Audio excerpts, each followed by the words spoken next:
ప్రజలు ప్రజాస్వామ్యం గెలిచి ప్రజాపాలన ఏర్పడి కరెక్ట్గా ఒక సంవత్సరం పూర్తి చేసుకుంటున్నాం. సుపరిపాలన తొలి అడుగు పడింది. విధ్వంస పాలన నుంచి ఏకంగా వికాసం వైపు మన ప్రభుత్వం ప్రయాణం ప్రారంభించింది. కేంద్రంలో ప్రధానమంత్రి గారు, రాష్ట్రంలో గౌరవ ముఖ్యమంత్రి చంద్రబాబు నాయుడు గారి నాయకత్వంలో ఆంధ్ర రాష్ట్రంలో డబుల్ ఇంజిన్ సర్కార్ అనేది ఈరోజు నడుస్తుంది. ఒక ఉద్యోగాల విషయంలో చూస్తే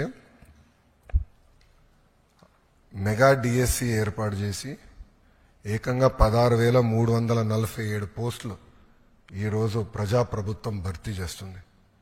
ఈ మెగా డిఎస్సిని ఎట్టి పరిస్థితులు ఆపాలని ప్రతిపక్ష పార్టీ సుమారుగా 24 కేసులు, ఈ రోజుతో 24వ కేసు కూడా డిస్మిస్ అయింది సుప్రీంకోర్టులో.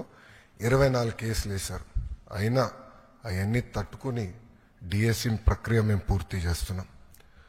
గడిచిన 10 సంవత్సరాల్లో రాని పెట్టుబడులు ఈ సంవత్సరంలో తీసుకొస్తాం జరిగింది.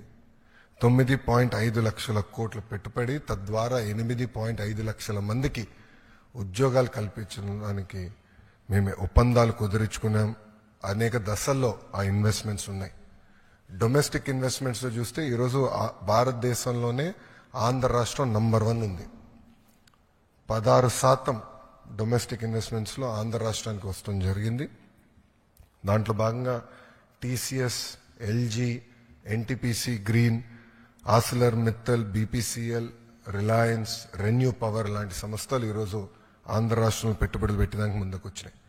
డబుల్ ఇంజిన్ సర్కార్ ఉంది కనుకనే విశాఖ స్టీల్ ప్లాంట్ కాపాడుకోగలం, రైల్వే జోన్స్ సాధించాం.